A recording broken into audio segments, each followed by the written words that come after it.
એ ગાંડી મને કે એરોપ્લેન અને આ ડમ્પર માં ફેર હું. મેં કીધું જો મેડમ, એરોપ્લેન નું બેલેન્સ બગડે ને તો એ ઓટો પાયલોટ થી કંટ્રોલ થઈ જાય, પણ જો આ ડમ્પર નું બેલેન્સ બગડે ને એટલે આ કોઈના બાપ નું જાયલું ન રહે. જેટલા રસ્તામાં આવે ને બધાને ઢળતું જાય.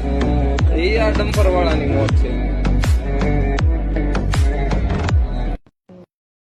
એ ગાંડી મને કે એરોપ્લેન અને આ ડમ્પર માં ફેર હું. મેં કીધું જો મેડમ, એરોપ્લેન નું બેલેન્સ બગડે ને તો એ ઓટો પાયલોટ થી કંટ્રોલ થઈ જાય, પણ જો આ ડમ્પર નું બેલેન્સ બગડે ને એટલે આ કોઈના બાપ નું જાયલું ન રહે. જેટલા રસ્તામાં આવે ને બધાને ઢળતું જાય. એ આ ડમ્પર વાળાની મોત છે. એ ગાંડી મને કે એરોપ્લેન અને આ ડમ્પર માં ફેર હું. મેં કીધું જો મેડમ, એરોપ્લેન નું બેલેન્સ બગડે ને તો એ ઓટો પાયલોટ થી કંટ્રોલ થઈ જાય, પણ જો આ ડમ્પર નું બેલેન્સ બગડે ને એટલે આ કોઈના બાપ નું જાયલું ન રહે. જેટલા રસ્તામાં આવે ને બધાને ઢળતું જાય. એ આ ડમ્પર વાળાની મોત છે. એ ગાંડી મને કે એરોપ્લેન અને આ ડમ્પર માં ફેર હું.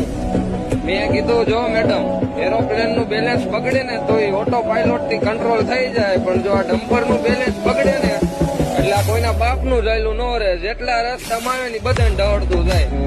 એ આ ડમ્પર વાળાની મોત છે. એ ગાંડી મને કે એરોપ્લેન અને આ ડમ્પર માં ફેર હું. મેં કીધું જો મેડમ, એરોપ્લેન નું બેલેન્સ બગડે ને તો એ ઓટો પાયલોટ થી કંટ્રોલ થઈ જાય, પણ જો આ ડમ્પર નું બેલેન્સ બગડે ને એટલે આ કોઈના બાપ નું જાયલું ન રહે. જેટલા રસ્તામાં આવે ને બધાને ઢળતું જાય. એ આ ડમ્પર વાળાની મોત છે. એ ગાંડી મને કે એરોપ્લેન અને આ ડમ્પર માં ફેર હું. મેં કીધું જો મેડમ, એરોપ્લેન નું બેલેન્સ બગડે ને તો એ ઓટો પાયલોટ થી કંટ્રોલ થઈ જાય, પણ જો આ ડમ્પર નું બેલેન્સ બગડે ને એટલે આ કોઈના બાપ નું જાયલું ન રહે. જેટલા રસ્તામાં આવે ને બધાને ઢળતું જાય. એ આ ડમ્પર વાળાની મોત છે.